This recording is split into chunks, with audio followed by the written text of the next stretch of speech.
Dave's weighing with what they think, and with me is Rob Welford, who is the president of Xeikon. And Rob, great to see you again. Good to see you, man. Saw you a few months ago at a Xeikon cafe in your new offices in the States. Yep. And at that time we talked about, well, LabelExpo's coming to Brussels, and you said, well, just wait, there's going to be, surprises and this and that. So before we talk about a product, and we don't need to talk a lot about product, I just want to get your sense of LabelExpo, this LabelExpo. What's your sense? First of all, I promised you one or two things, didn't I? I said there would be evolutions in terms of dry toner. Yes. I said there would be updates in terms of inkjet. Yes. Did I do that to your satisfaction? Yes. You want me to grade you? That's not necessary. Okay. Yes. The show, fantastic. I mean, it's got such energy. I'm not sure whether it's just the fact it's the first time that everybody's been able to get together in one of these rather warm environments since 2019, or the fact that there is just a tremendous desire for people to reconnect and to understand what's available in the marketplace. But you can see how busy our stand is. I think it's going to be a great success. Yeah, no, your booth is actually, as I go through the halls, there's certain stands that have most of the people. This is one of them. It's because we've got a bar. Oh, is that what it is? No, we've got great products. No, but this is, Xeikon is absolutely one of the ones that have been there, and I think that's obviously a testament to what you've got here and your reputation, etc. We're getting closer to the big D. Drupa is coming soon, so we're going to have some new exciting stuff. I assume. I would hope. Yeah, of course, I'm not in a position to be able to declare today.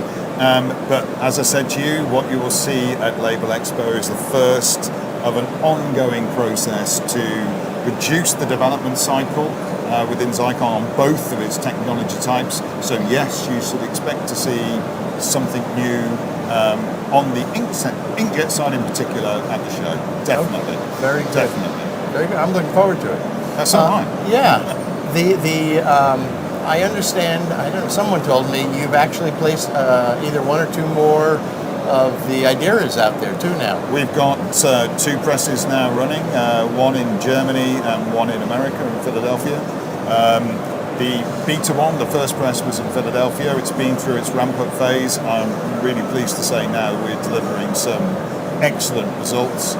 As in any corrugated post-print environment, the challenge is not necessarily with the consistency of the press, it's the board that you supply to it. And there's not a lot you can do about that. You get what you get. I mean, and the environmental condition variations, temperature, humidity, unless you want to dehumidify and temperature control a huge hall, it's a challenge. It's going very well, thank you. Very well. Very well. Our elephants, as we call them, because they drink so much ink. Okay. What do you think about just the industry as a whole now? I know there was, as I said, there was a COVID bump, and I think everybody kind of felt. Most of the manufacturers felt that, which was good. I mean, COVID's over. Let's buy new equipment, etc. And then this year things started to slow down a little bit. Do you think it's anticipation of Drupa? Do you think it's just that everybody kind of got out there, they got what they needed right away, and now they're... As we spoke last time, there couldn't be a worse time in a combination of pandemics, paper mill strikes, and then economic uncertainty for reasons we were all aware of. There may be, and there has always been historically, a sense of, well, I'm just going to wait for the next major show because I think I'm going to get a better deal to sign up the show. We've signed some great ones. I think it's starting to show signs of recovery now. These green shoots are definitely there. The belief, as the interest rates and energy prices start to stabilise, the belief is coming back, and the customer demand is not perhaps falling away as much as worst case scenarios we thought about. It is, and I know we're out in the States. Fortunately, we're not having as much of an issue with energy prices as you are here in Europe. Beautifully isolated, I would describe that. But do you see as a result of that, and because we're not having those energy, do you see that as a factor? Is there more activity in the States? It depends on product type. So America was the first for us to jump with Idera.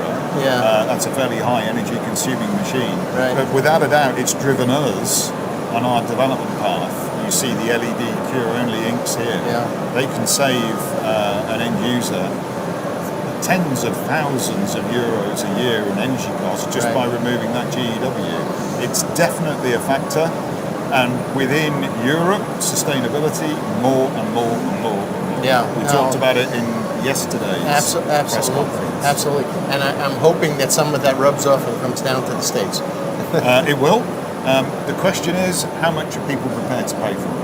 Right. Sustainability is a great thing. It is the way forward. Yeah. America, you will be forced to catch up with it. Oh, absolutely. But what price can you charge for it? There's a cost.